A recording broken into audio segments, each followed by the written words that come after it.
I want to start out today's press briefing by giving you a briefing on my recent trip to New York. That was actually last week, and it was a last moment decision to join the Kingdom delegation that went to the 72nd General Assembly of the UN. Ironically, the invitation to the Parliament of St. Martin to be part of the Kingdom delegation was sent on September the 5th. That date alone would tell you why the invitation was not received by the Parliament of St. Martin, and it was only on the 12th of October that we received a reminder about that trip taking place. It is a trip consisting of political representatives, actually members of parliament of the 4 countries, as well as members of civil society. 1 representative of the women organizations and 1 representative of the youth organizations. So the delegation consisted of 14 persons. It is called the Parliamentary Civil Delegation to the General Assembly of the UN. So to make a long story short, because indeed the story was long, first of all, getting on flights to New York at that very late hour was a challenge on its own, and Incel not flying on the Monday. But as I reported, when I arrived in New York, I managed to get there and managed to be part of the delegation. This political civil delegation to the 72nd General Assembly of the UN had the opportunity, through the permanent mission of the Kingdom to the UN, there is a permanent mission of the Kingdom to the UN stationed in New York. They coordinated this trip of parliamentarians and others to New York and arranged several visits to meetings of the United Nations, for example, the Security Council of the United Nations, the Human Rights Council of the United Nations, as well as discussions on many topics, and most of them very relevant to St. Martin. Topics such as migration, human rights, extremists, and that was a presentation taken especially from the angle of extremism in Africa.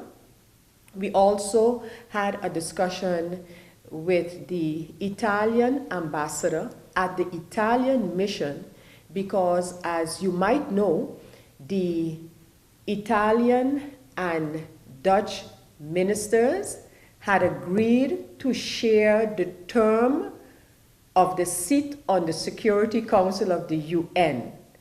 And so the Italian government actually had their term on the Security Council is coming to an end, and the Kingdom will be taken over. So you're actually having a sort of a transfer. That was a mutual agreement between the 2 countries. And so we also had a talk with the Italian ambassador and other matters such as the UN reform. There is a lot of talk presently going on about reforms that are necessary in the whole United Nations organization.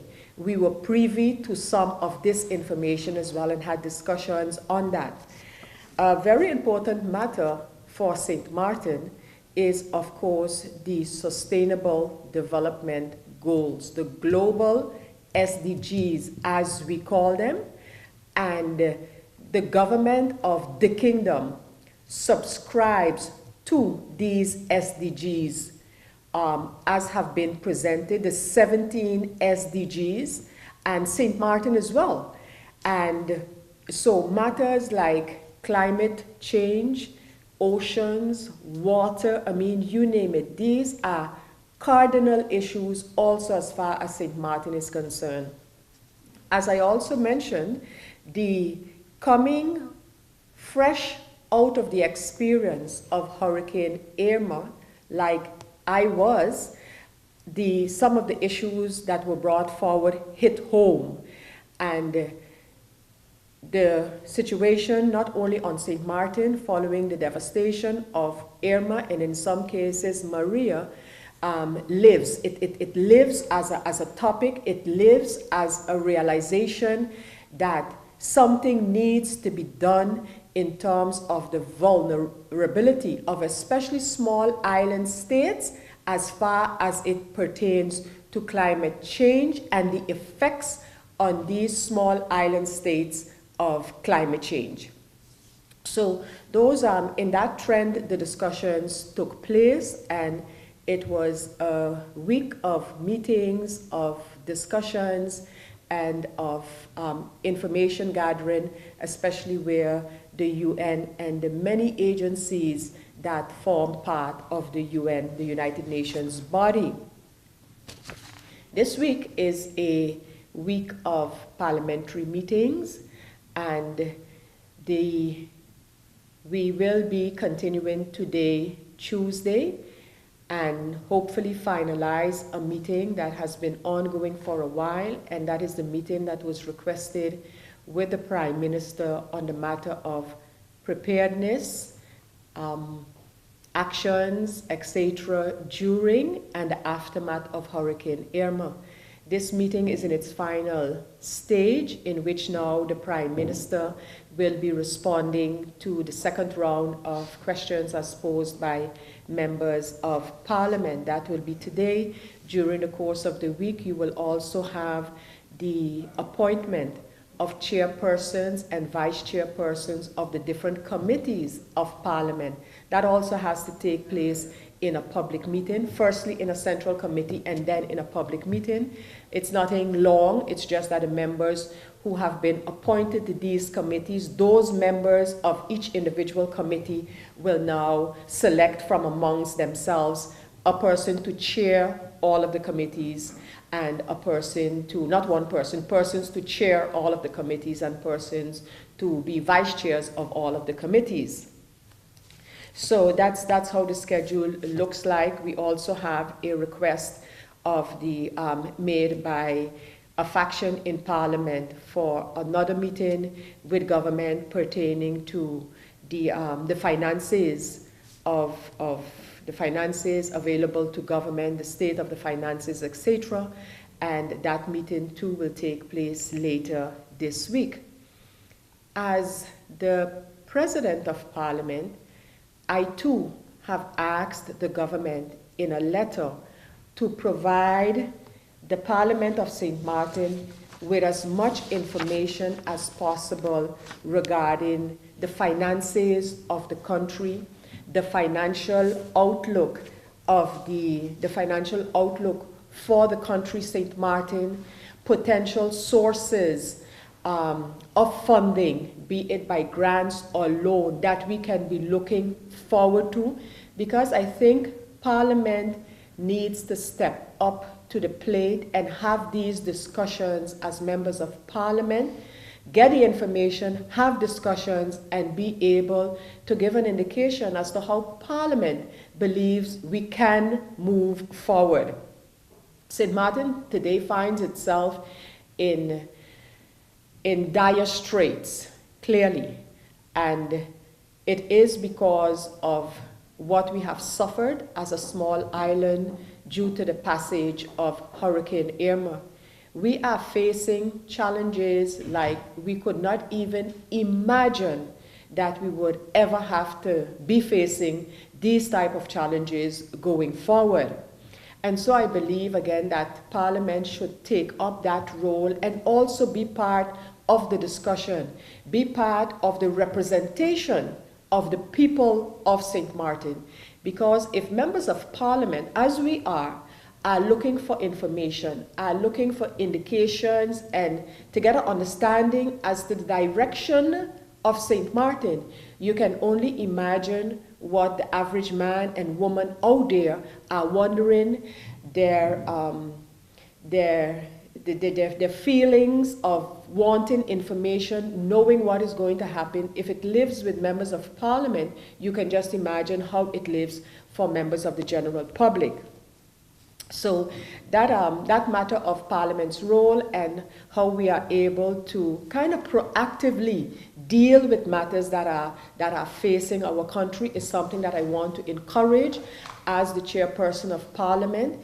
There is no set guideline as to how to do this, but I believe that the very fact that the rules of order establishes that the President of Parliament represents Parliament, that I can also, maybe it could be considered going out on a limb, but I think that that relationship between Parliament and government needs to change, and it can change if Parliament is more proactively involved with some of the questions that are before all of us, before government, before the people, and before Parliament as well.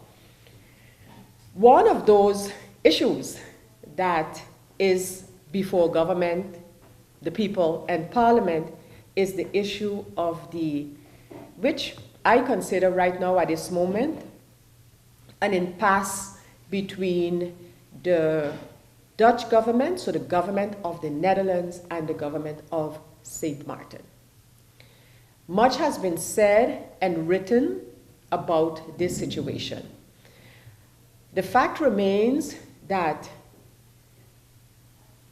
right after the hurricane, the Dutch and the Kingdom government, nearly the same but not the same, the Dutch and the Kingdom government came out and made it abundantly clear that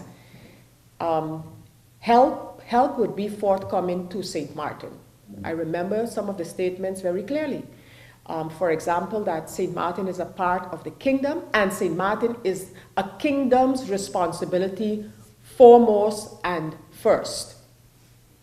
That, of course, was good to hear, knowing as we awoke out of Irma and realized the kind of devastation that our island had suffered and what it will take to even start rebuilding and rebounding back. It was good to hear those type of things, those type of statements rather, coming from the Kingdom and the Netherlands in particular. A lot happened since then. Emergency help was up and coming swiftly. Material and stuff was sent to St. Martin, and again, not only from the Dutch Kingdom, but practically from all over the world. Now that we are able to see before us a little more clearly, it is a daunting picture that is in front of us. When the question started to come up in terms of what does this commitment of the Dutch government means, we were informed first verbally, sort of via, sort of throwing it out. At the end of the day, very specifically, and now I'm talking about the information that I have received. We received the letter of the outgoing Minister of Kingdom Affairs, Minister Plasterk, on the 13th of October, in which the conditions for St. Martin to receive the financial aid that was promised and pledged, those conditions are outlined.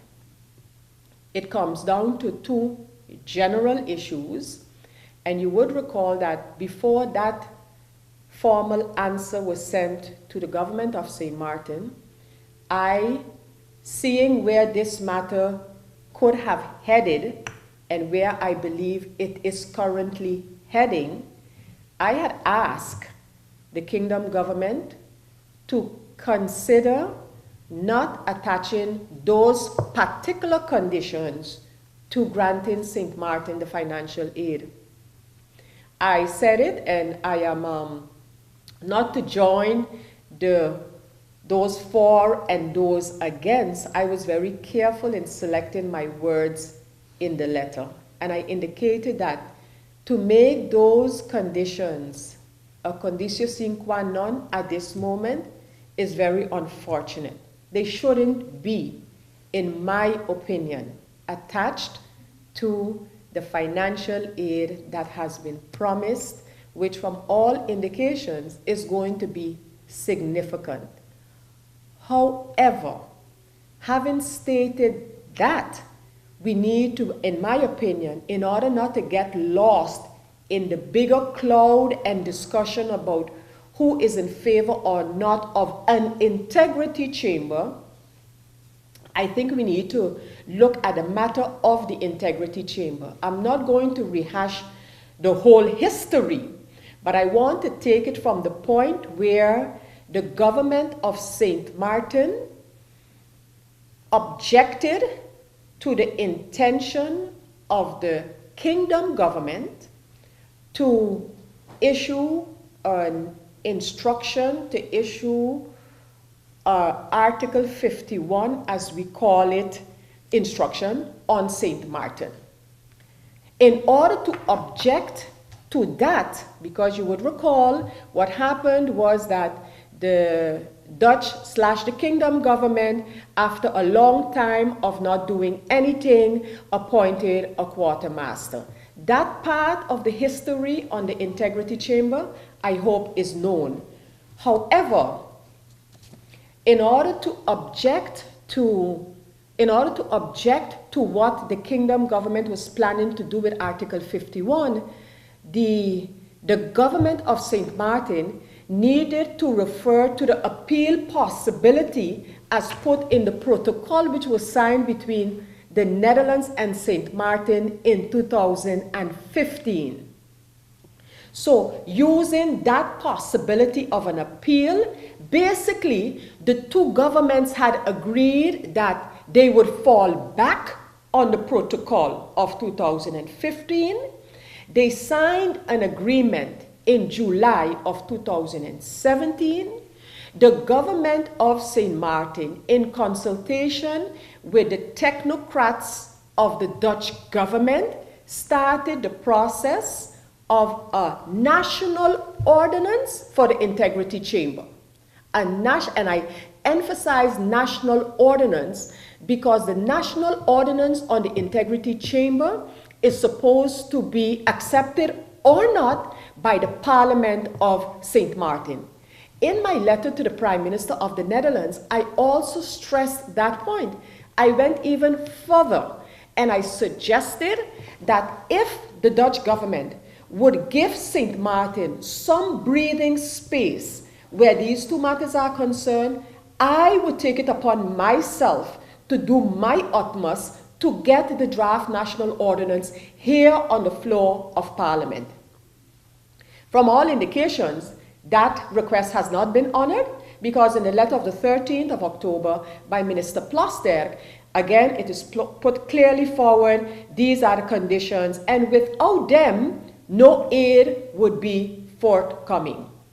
What now? So, the draft national ordinance for the integrity chamber, which would have to come to the Parliament of St. Martin, there seemed to be an agreement on a draft national ordinance. So I want to make it very clear about the integrity chamber. There is no dispute. Integrity chamber, yes. We have, right now, we are so far that there is an agreement that the integrity chamber of St. Martin will be established by national ordinance. The Dutch government is aware of the content of the draft national ordinance and the Dutch government is saying, fine, so good so far. However, in that ordinance that you have drafted, St. Martin government, we want 3 elements to be changed or added. Those elements are: 1, the appointment of the members to the integrity chamber and integrity board, the matter of the binding nature of the advices that come from the integrity chamber, and thirdly, on the budget. Those are the three items over which there is a disagreement. And I am saying, let us look at what we have agreed on so far. And then it makes it clearer to have a discussion on the points of disagreement. In essence, although there's a little difference there, the same can be said about the matter of the border control. And there again, now, the Dutch minister, Minister Plasterk, is suggesting that between St. Martin and the Netherlands, a joint agreement be made on border control, and the minister has even proposed what he would like to see in this joint agreement. Up until now, matters pertaining to justice, and especially where they touch the kingdom level or the 4 countries level, those matters are discussed in consultation with all ministers of justice. And I say all of this to say that I think that we should not have a discussion on the integrity chamber. Who wants it, who does not want it. That we have passed. We should be able to zoom in on those conditions that the Dutch government is saying, in your draft national ordinance, we would like to see these matters. That is where the pain is. That is where the disagreement is. And I took note of the Prime Minister's statement with respect to a plan B. I don't know of this plan B. I would love to hear of the feasibility of a plan B. Because without that assurance, I think that it would behoove the government of St. Martin to come to an understanding, and Parliament has a role to play in this because that's where the ultimate word lies, to come to an understanding about those additional points in the ordinance for the integrity chamber. I cannot, with the best will in the world, seeing up until now only that one possibility for the kind of financing that has been promised, say that I am going to close the door to the conditions as put forward for that aid. And what does this mean? In essence, it means that, again, I am going to ask, especially our government, to consider what are the scenarios if we pin the integrity chamber issue under the umbrella of giving up autonomy. I stated in a post in response to a question someone asked me, and I want to repeat it here. I don't believe that there is another person, and if there are, they're very few, as passionate about the matter of autonomy and country status as I am. And I say that with all due respect. However, I am also one who understands the intricacies of the relationships within the kingdom. Country status, between countries and the kingdom, and I have spoken about this so often. But if anybody feels that we have the time as a community to fight that battle now and have funds locked in because of that, or rather not locked in would mean we have them secured, but not secured while we fight the autonomy battle, I have to disagree. If the feeling is that this matter of the Dutch not being fair And it is not fair what they're doing and how they are applying these conditions. But that to me is not the question or the fight that we should have right now, because at the end of the day, what are the scenarios in front of us? And if tomorrow or this evening I get a plausible plan for St. Martin going forward, I would be the first one to retract my position on the matter of the aid from the Netherlands. But for right now, I am saying the autonomy fight is a fight we cannot fight now over the backs of the people, not knowing how, for example, the government is going to finance the things that need to be financed, its operational costs, its paying of all of the responsibilities that the government of St. Martin has. Where is the money going to come from that is necessary, not tomorrow, actually like yesterday? Yes, we're getting insurance money. Yes, we're going to be able to call on funding, I hope, from other sources. But right now, that commitment that is there, we don't have it equaled nowhere else. And so, as far as I'm concerned, those conditions that have been put there, I could speak, but at the end of the day, it is Parliament that has to make that choice. And we have to do it quickly.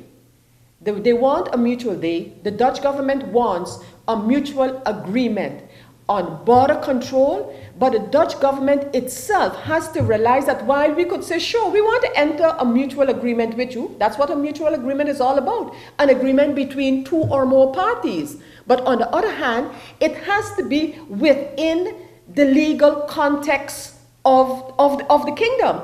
Not even the Dutch government could make us sign a document that is outside of the legal context. What they are requiring right now is that the government expresses its willingness to enter into such a mutual agreement. I also took note of the fact that the Prime Minister has indicated he is willing to travel to the Netherlands. Minister Plasterk, in his letter, has indicated that he is willing to send his civil servants to reach a better understanding on these points as soon as possible. And I'm asking myself, what is standing in the way of that happening? However, I repeat again, we need to break it down in what is exactly in front of us right now. That is a draft national ordinance on the integrity chamber, and the Dutch government is saying, change those things in there for me. And you have the matter of an agreement which already exists in terms of the input of the Royal Maréchaussées and others into the whole justice chain, and apparently they want to fortify that in the way that it has been explained in the letter of the Dutch minister. So I think this is what we should focus on. I am going to be asking the government to send that proposal or that draft national ordinance to the Parliament as soon as possible, because with all of the talk, and I am one of those who constantly am highlighting how I think that while there are 4 countries in the kingdom, it is not on an equal basis. We don't have to fool ourselves about that being the case. But in the meantime, right now, the question is, what are we willing to give or even give in to, and in exchange for what? And given the dire straits that we are in, I will encourage other members of Parliament to do as much as possible to secure that there is some light that we can give the people of St. Martin during these times. The needs out there are many. And how do we fill these needs? We can talk, I could talk for the next year about what I think about the relationship and what it means being a country in the kingdom. I do not believe even, and again with all due respect, that what could we get out of what we believe would be hanging the issue of the kingdom and how they're treating the Dutch government, that is, and how they're treating St. Martin. And while we might get some sympathy for that picture, what does it do in essence to help the people of St. Martin?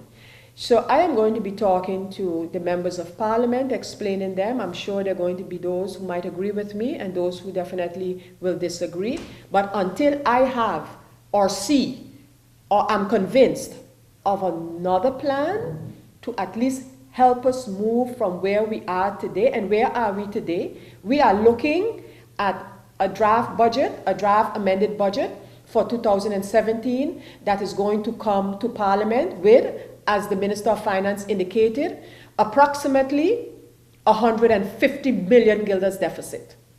That is not just a deficit on paper. That means that we do not have the money to do 150 million guilders worth of things that need to be done. 2018, what is the prospect in front of us? The budget, we have a budget, a draft budget 2018 right now in Parliament. I sent to ask the government because I realized that we cannot push that budget. Things have changed drastically as of the evening of the 5th morning of the 6th of September last. So that budget too has to change. What is the finance minister's projection for that? 250 million guilders deficit. Now, if this would not cause sleepless nights, it should cause sleepless nights. What does a deficit of 250 million guilders mean? It means that in the budget of the government of St. Martin, an amount of 250 million guilders cannot be covered. What does it mean for the many persons who have lost their roofs and didn't have an insurance, don't have a job? Where do we start? And if the Dutch government is going to say to me, I have heard all kind of numbers, and I think the Dutch government should be forthcoming in telling us exactly what it is, so that we can also put that in our planning. But once I am told this is the kind of money that we are willing to make available to you, we don't know how yet, grants, loan. We haven't heard from the Central Bank of Curaçao and St. Martin, which I think should be a partner in all of these discussions, especially the financial and economic discussions. I am saying I will go to nearly any length to secure that that type of funding can be put to the use of the people of St. Martin, who today are suffering, a government that does not know how we are going to cover our deficit of nearly a third of what we know to be our annual budget. We gotta, I hate to, but we gotta take and move the discussion about the autonomy and whether we're giving up peace or giving up or not giving up peace further down the road. And the Parliament is going to have to make that call on the integrity chamber and those three matters that I indicated the Dutch government wants to have. And give or take a little, the same applies to the matter of the border, of the control of the border control. So, and clearly when I get into these type of issues, I become very passionate about it. But it is a situation that I think that we have not seen the worst of the results of Irma. We have not seen those yet. People on St. Martin, I can imagine that for so many of us, you just don't know where to begin. And I think that also holds true for the government of St. Martin. And we just have to be honest and realistic with what is ahead of us. And that will be my position. As I mentioned, I am going to stress it like I'm stressing it to you, to all members of Parliament, and ask the government if the Integrity Chamber draft ordinance, which has to, if it can come to Parliament as soon as possible, so that the people of St. Martin can know what to expect or what not to expect.